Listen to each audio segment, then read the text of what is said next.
Gracias. El día de hoy nos da mucho gusto que estén con nosotros. Ya pusiste de parte de el grupo que pero no es transmisión.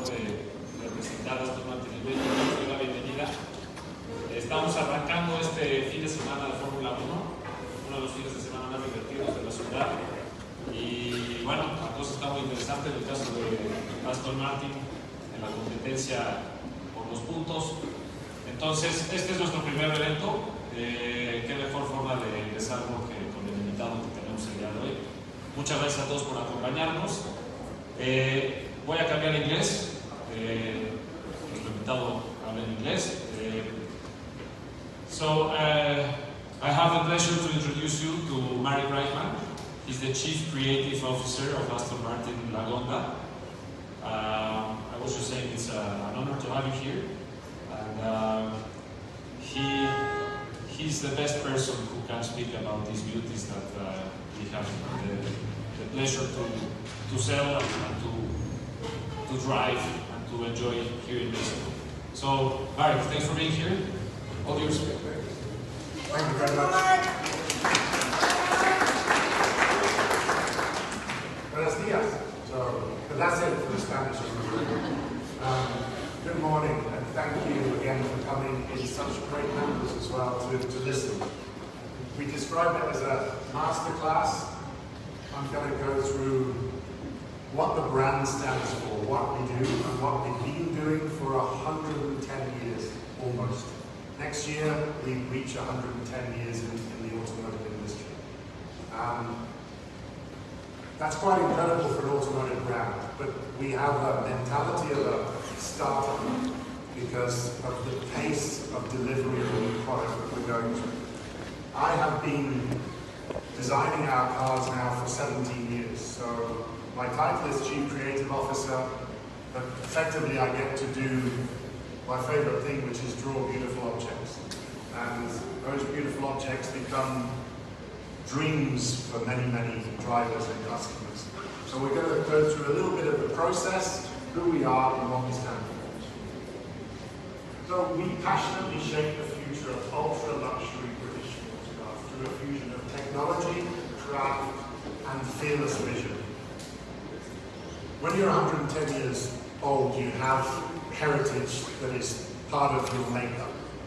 And in many ways, that heritage is the foundation stone for design. It allows us to be Aston Martin unmistakably.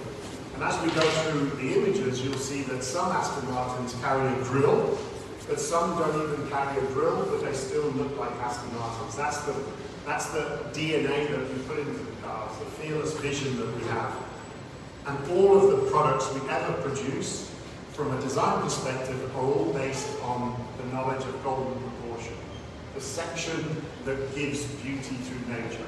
So you all know the law, it's Fibonacci's law of proportion. It's a 1/3 to 2/3 proportional relationship that gives beauty, and your mind cannot help but see beauty when that proportion is met.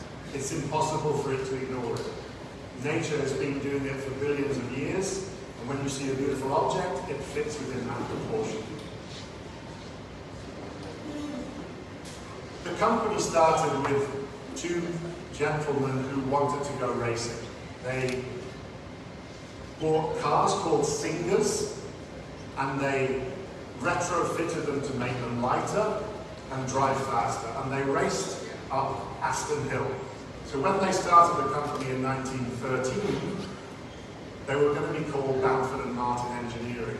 But Lionel Martin's wife, who was the smart one, basically said, no, you should call yourselves Aston Martin, then you'll be first in the telephone directory, which was just starting to happen. So the company was named Aston Martin. And she was actually quite incredible. She was the first person to create a pit stop. She was a brilliant driver as well, so a real driver behind their business. We started racing with those guys, and we're still racing today. One of the products that I'm going to talk about, or the family of product, Valkyrie and Valkyrie AMR Pro. As with everything in my world, it starts with a simple sketch. And how to communicate. The simplest way for a designer to communicate is to draw what they're thinking. but the imagination has to be there first. You don't discover the object through the sketch. You're communicating your idea through the sketch. And something like Valkyrie, which is so elemental. Valkyrie is effectively a Formula One car which is road legal for 2 people. And it started with a very, very simple sketch.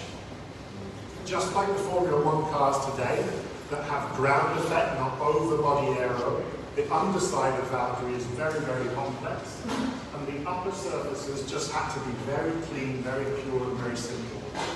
And if you bear in mind, these are all sketches before the actual car.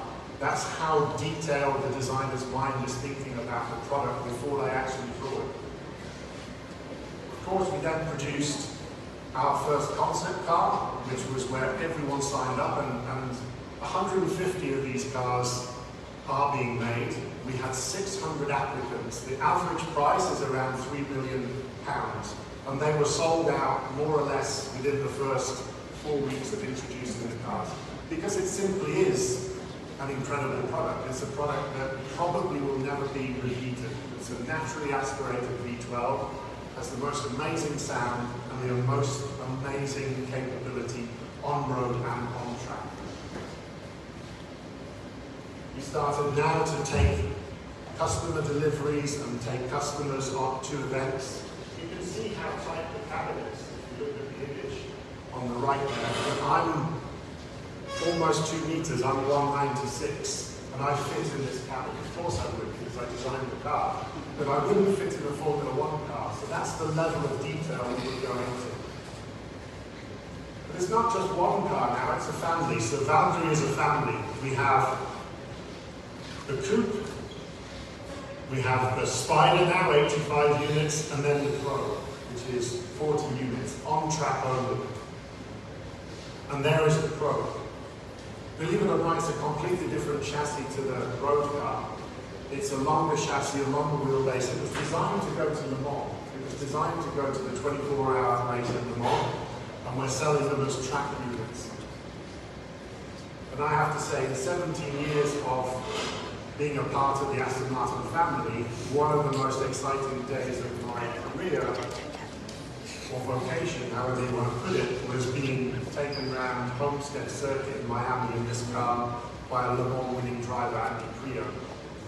And the Germans were taken around at 800 horsepower, and I was taken around at 1,000 horsepower.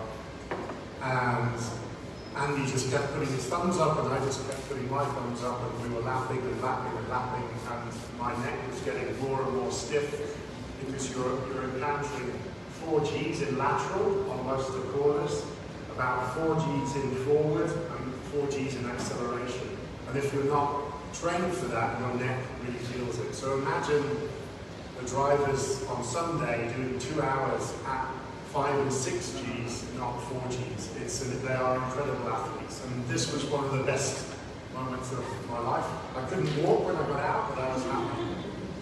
A little bit like after a few tequilas. That's the inside of Valkyrie.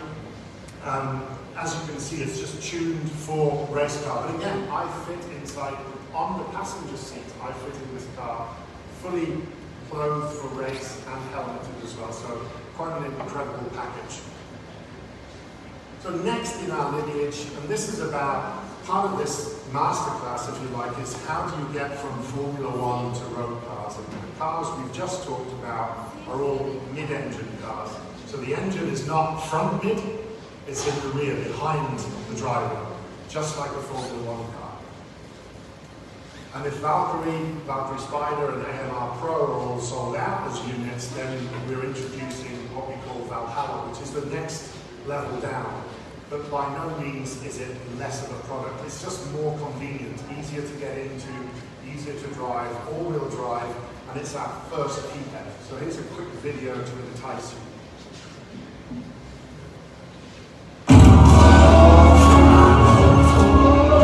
Reach for the horizon. You've got a feeling, a sensation, car and drive, in tune. As one. A place to revel, a feeling to harness. For thrill. Know every inch. Trust every instant. A relationship of explosive tension. Complete control. Foot down. Exhale.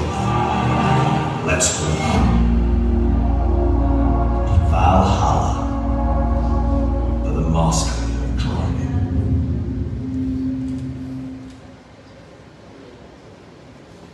We talk very much about Valhalla being for the mastery of driving because it is all about the driver. But just as the previous models, you can see from the original sketches how we developed the face of Valhalla and how we developed its proportion. This all sits in the designer's mind before we start to create the object. The more detailed images, they're not drawn post making the models, they're drawn before so we can actually make the models. And a lot of similarities with Formula One cars, the top exiting exhausts, the underflow or the ground flow of air and through the front wing, and the diffusers at the back, very reminiscent of what you would see in the Formula One car over the weekend. Of course, we've showed many models now around the world. This car is touring. This was obviously in Pebble Beach, the first time customers got to see the inside of the car, how the doors work, how the apertures are, and its volume and mass, obviously. And it's a very, very impressive car to be honest. And as you can see on the interior, all that innovation, materiality is so important to Aston Martin as well. Typically, if it looks like metal, it is a real piece of metal. And obviously the carbon fibre is both there to adorn the interior, but as part of the structure as well. So it's not just there as an add-on for effect, it's part of the makeup of the car, which is really important. So we also do special versions. And someone came to us with an idea to do a car that would be representative of the brand after 110 years. So something that really epitomized who we are, not just from a technology perspective, but also from a visual perspective. What is the raw nature of an Aston Martin? Open to the elements, great sound, no windscreen, a true, if you like, speedster or barchetta. And this was the car that we developed. And originally it was a one-off car for a one-off customer, but we then decided to make more than one and show the car in Pebble Beach, because everyone that saw the model, obviously they saw the sketches and said, hopefully it looks beautiful. Then we made a model, we took the model to Pebble Beach, and we are now making more than just one, but we haven't finalized the final figure, but very, very low volume and numbers. And you can see its inspiration in the background. This was the car that won Le Mans in 1959. So it was at the 24-hour race, and it was our full race win. It was called DBR1, and obviously in 22, we did DBR22. And you never know, maybe we'll do 22 of them. And there you see the car. So really, it was about the spirit of Aston Martin. What is the true spirit, the DNA of our brand, if you look at the core product? But it's not just about DNA of the past, it's very much about today and the form language and the function of today. And it has a lot of innovation, as was the beginning title, if you like, embedded into the car. It has a 3D printed rear subframe. So what does that mean? Normally, the rear subframe of both of these cars is a bonded aluminium structure, or in other cars, it's a welded steel structure. Here with 3D printed the parts. So it has oodles of technology in the car. There are 3D printed suspension parts in the car as well, which make it lighter, and it makes it very different to produce in terms of the manufacturability of the car. So it's not just about visual, it's also about technology. So this car, DBX 707, it simply is the world's most powerful ultra-luxury SUV. It had to be an Aston Martin as an SUV as well, so I put all of the language that you would see in a car you'd expect from Aston Martin into DBX 707. The proportion, the forms, the shapes, It carries one of the largest grills that we do, but it's most definitely an Aston Martin grill. And I think you can see from the side view and the proportion of the car, it's very different to other SUVs.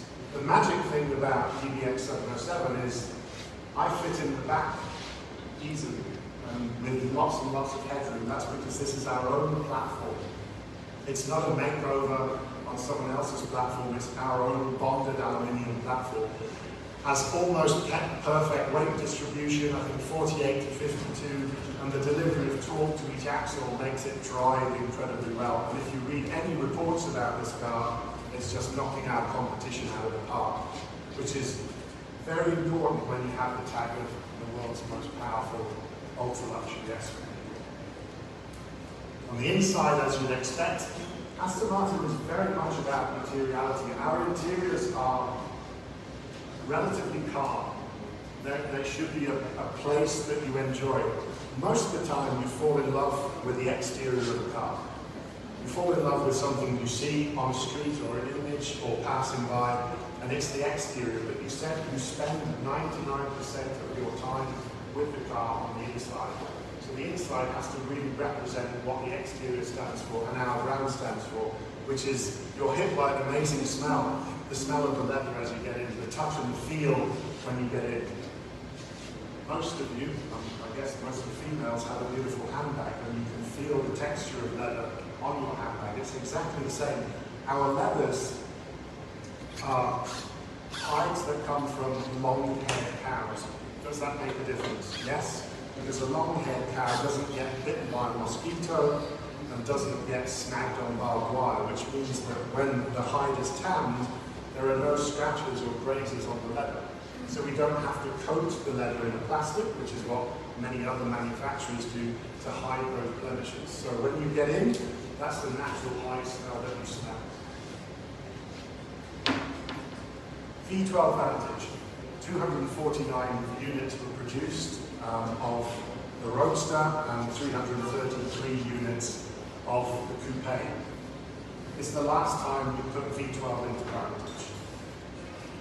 Really celebrates, and again a lot of celebration because we're coming up to 110 years, but one of the forms of racing I've mentioned already we've done very successfully is the GTE racing, the endurance racing at Le Mans and the Mini Le Mans series. This car takes a lot of its inspiration from those cars. You see the downdraft through the side of the car, the sills, the way that the air is exiting from the front, from the center of the hood as well, because the V12 is placed into the shorter chassis. And then you can see Coupe and Volante or Roadster in reality. And you can see these cars are heavily inspired by the racing cars that we've been racing for many, many years, since 1913. So we now talk about our brand as not led by beauty, but led by intensity. And hopefully I got the passion over to you of the feeling I had going around the circuit in an AMR Pro. When people see our cars, typically there's a heightened sense of emotion because they see a car and they think, oh, it looks beautiful, it must perform well. And whether they're 7 or 77, they fall in love with the product. And that's an intensity of reaction. It's an intensity of emotion, that's my job.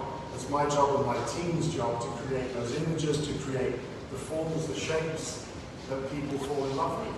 One of the most amazing things about our cars, and I'm sure you're never going to do this, but if you ever wash one of our cars, it's one of the most amazing things on the planet, for me anyway, because I'm passionate about form and shape. And you can actually feel the tension in the forms as you run your hand over the cars. And that's really important.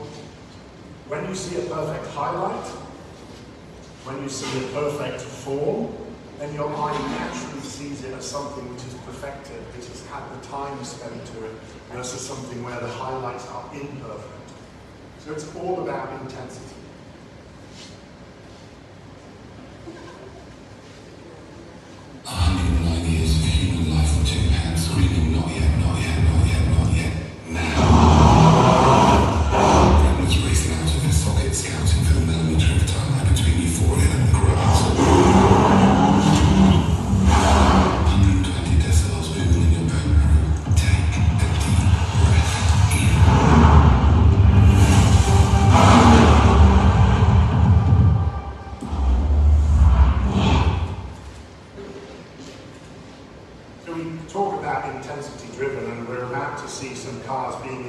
obviously driven over the weekend. One of the images that flashed up there was an image of one of our badges being made. And with this new messaging campaign, if you like, we also rebranded the badge. So in 110 years, we've only changed the badge, I think, 4 or 5 times, because it used to be a script. And the badges are quite remarkable. They're made in the jewellery quarter of the UK, so they're made by a jeweller. They're not made as part of the automotive industry.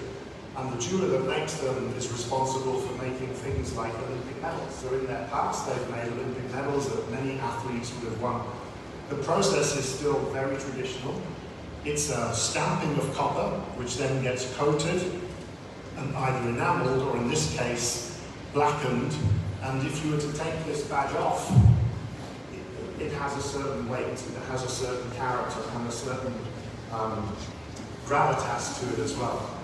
When it came to Valkyrie, where it was all about lightweight, about doing something that had no impact on weight and had no gravitas, both in weight and perception, we actually developed a 0.3 millimeter thick titanium laser cut badge, which literally, if I put it in my hand and blew, would fly away. It's so light, and it sits under the surface of the lacquer, and if you run your hand over the surface, you can't feel the badge. That, again, is the level that we would go to perfect our product. So why are some of us here this weekend? Aston Martin, Aramco, Cognizant, and Formula 1 team. It's a bit of a mouthful, I know, but we're racing this weekend. If we score more points than Alpha, we'll be 6th. And it's a really, really important platform for Aston Martin because it's the core of who we are and what we do. As I mentioned, from 1913, the company started racing. Our first Grand Prix car was in 1922, so we celebrated this year 100 years of our first Grand Prix car. We took that car to the French Grand Prix, and we had one of our drivers, Sebastian Vettel, drive the car around. And you imagine in 1922 that car was doing an average speed of about 78 miles per hour on a circuitous circuit in 1922. And he drove it around and was excited by the car. And he gets to drive these cars. That was the intensity of development of that car at the time. And you imagine, average 78, which means they were touching probably 96 miles per hour in the car. The crash helmets were made of paper.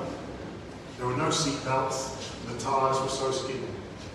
Yet they drove them round and round and round, and these were really fearless drivers. These guys this weekend will drive in the same way because these rocket ships are capable of driving close to 200 miles per hour in an instant, then breaking down to do 30 miles per hour.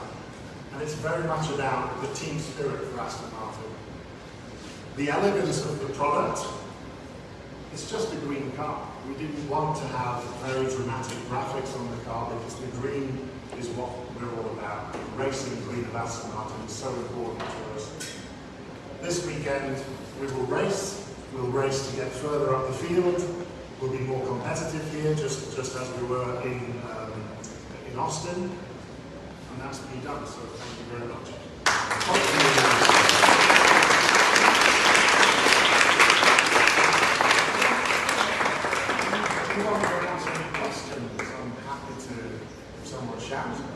Yeah, if you want to.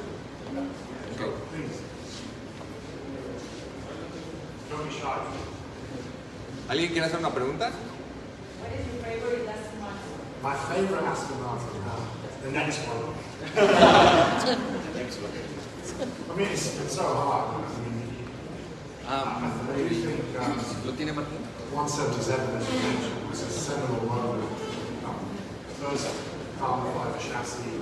At the time, for a few weeks, it was the world's most expensive car as well. The exchange rate changed, and then Bugatti, because it was in euros, became the most expensive. But when we launched, we were the most expensive car in the world. Congratulations. Thank you. ¿Alguien más quiere hacer una pregunta? Hi, my name is Anna. I'm a huge Aston Martin fan. I support Vettel. I've been to 3 races this year. But I wanted to know if you were involved at all in the process of creating the Formula 1 car.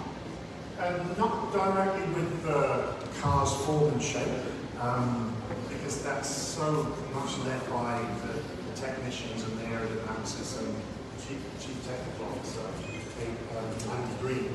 And but I had a lot of involvement with the drivers. So we developed Sebastian's driver display. So I have a group of UX UI designers, so they're human interface designers.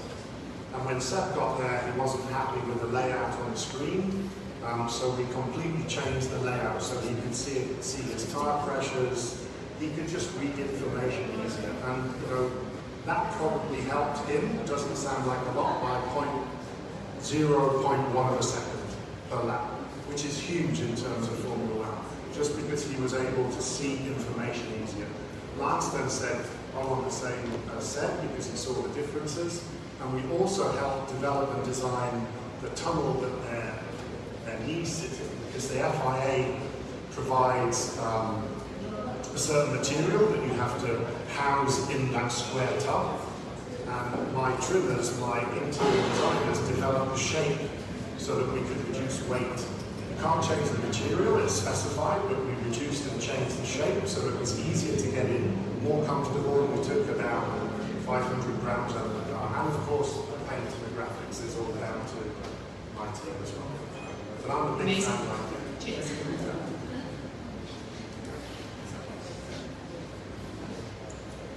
Hi, I'm from Racing.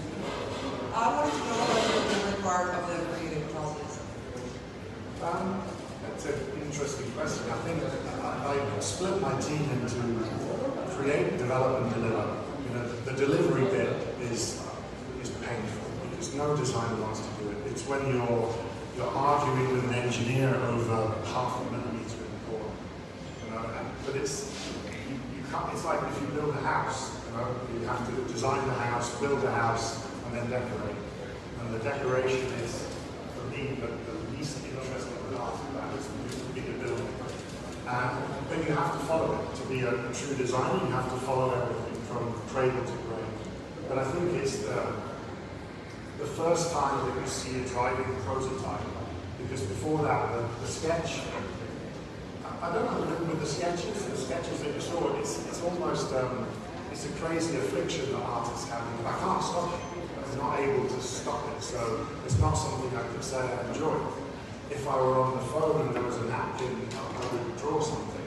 So it's not something that I recognize as enjoyment.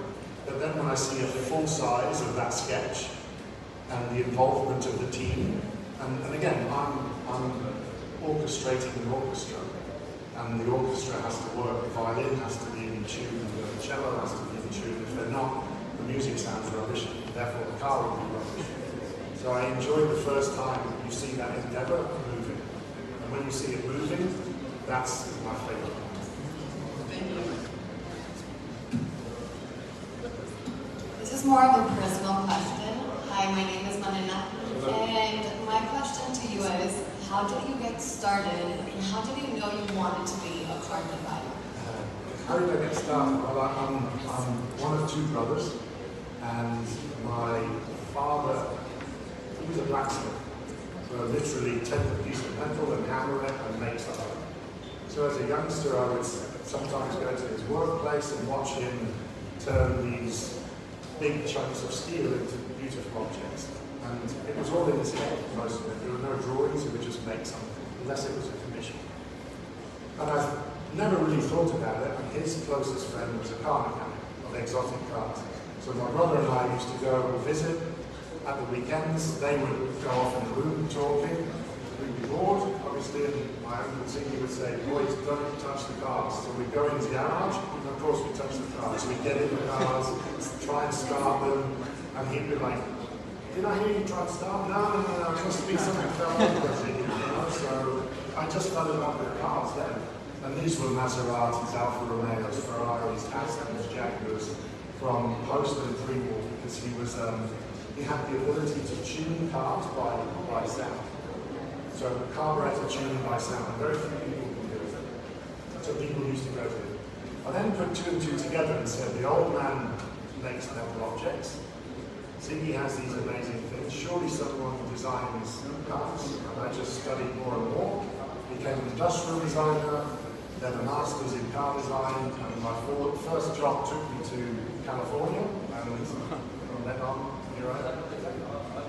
Love it. Congratulations. Thank you. Hi, nice to meet you and welcome to MÉXICO. Who or what is your biggest inspiration for designing? You can say Aston Martin, you're fine. No.